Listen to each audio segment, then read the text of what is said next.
শুভশ্রীকে হয়তো একজন সফল অভিনেত্রী বলা যায়, কিন্তু কোনোভাবেই একজন দায়িত্বশীল মা বলা চলে না। কারণ ও নিজের সন্তানদের বিন্দুমাত্র সময় দেয় না। অন ক্যামেরায় শুভশ্রীর ঠিক সামনেই এমন বিস্ফোরক মন্তব্য করে তাকে চরম অপমান করে বসলেন পরিচালক রাজ চক্রবর্তী। ভালোবাসার মানুষের মুখে এমন অপ্রত্যাশিত আর কটু কথা শুনে সেদিন থমকে গেছিলেন শুভশ্রী।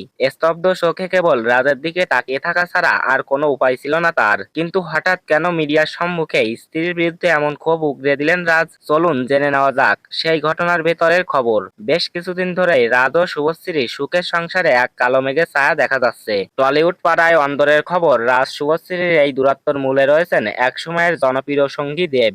অতীত ভুলে দীর্ঘদিনের অঙ্গমধুর সম্পর্ক কাটিয়ে যখন থেকেই শুভশ্রী আর দেব ফের এক ফ্রেমে ধরা দিচ্ছেন, ঠিক তখন থেকেই নাকি শুভশ্রীর ধ্যান জুড়ে শুধুই তার ক্যারিয়ার আর দেবের সাথে প্রজেক্ট। এর ফলে ঘরে থাকা দুটো নিষ্পাপ কচি প্রাণ এবং নিজেদের গোছানো সংসার নাকি পুরোপুরি আড়ালে চলে গেছে তার। পেশাগত টার্গেটকে তিনি এতটাই অগ্রাধিকার দিচ্ছেন যে রাজের ক্ষোভের আগুন আর নিয়ন্ত্রণে থাকেনি। যেখানে আগে দুইজন নিজেদের মতো সময় ভাগ করে সংসার আর বাচ্চাদের সামলাতেন, সেখানে শুভশ্রী এখন দিনরাত কাজের পিছনেই ছুটছেন। স্ত্রীর এমন খামখেয়ালিপনায় ধৈর্য হারিয়ে হয়তো সংবাদ মাধ্যমের সামনে মুখ খোলেন রাজ। তিনি সাফ জানিয়ে দেন, মা হওয়া এতটা সহজ নয়। কাজ এবং সন্তান দুটোর মধ্যে সমতা বজায় রেখে চলতে হবে। তা না পারলে পেশাকে কিছুটা আড়ালে রাখা উচিত। রাজের এমন কড়া বার্তার মুখোমুখি হয়ে সেদিন ক্যামেরার সামনে একদম বাকরুদ্ধ হয়ে পড়েছিলেন শুভশ্রী। রাজের এমন আচরণ দেখে আপনি কি মনে করেন? রাজের এই ক্ষোভ প্রকাশ করাটা যুক্তিযুক্ত ছিল, নাকি শুভশ্রীর নিজের ক্যারিয়ারকে প্রাধান্য দেওয়াটাই স্বাভাবিক ছিল?